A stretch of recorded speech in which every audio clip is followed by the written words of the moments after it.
ఈరోజు కిడ్స్‌కి స్నాక్స్ బాక్స్‌లో స్నాక్స్ ఏం పెట్టాలి? ఈవినింగ్ వచ్చేటప్పటికి వాళ్ళకి ఏం స్నాక్స్ సర్వ్ చేయాలి? ఇంట్లో మనకి టైమ్ పాస్ కానప్పుడు ఎలాంటివైనా తినాలనిపించినప్పుడు, వెరైటీగా ఏదైనా కావాలనుకున్నప్పుడు ఇమ్మీడియేట్‌గా అయితే ఈ 2 మినిట్స్ ఈజీ రెసిపీ అయితే చేసేసేయండి. ఇందులో ఎలాంటి ప్రిజర్వేటివ్స్ గూడా ఉండవు. Plus healthy caramel popcorn recipe. So, first అయితే పాన్ పెట్టుకొని అందులో 2 టీ స్పూన్స్ ఘీ వేసుకొని, ఒక బౌల్ ఆఫ్ కార్న్ వేసుకోండి. స్టవ్‌ని మీడియం ఫ్లేమ్‌లో అడ్జస్ట్ చేసుకొని లిడ్ పెట్టి క్లోజ్ చేస్తే వీడియోలో చూపించిన విధంగా పాపౌట్ అయిపోతాయి.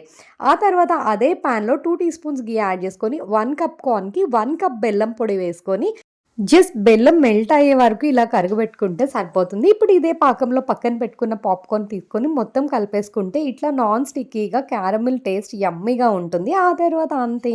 ఇంకా మీరు పిల్లలు కూర్చొని ఎలా హ్యాపీగా ఉంది? తినేయొచ్చు. ఇలాంటి మరెన్నో yummy, you interesting like videos it? కోసం మన ఛానెల్‌ని అయితే సబ్స్క్రైబ్ చేసేసుకోండి. You like it? ఎలా ఉంది నాన్న? యమ్మీ.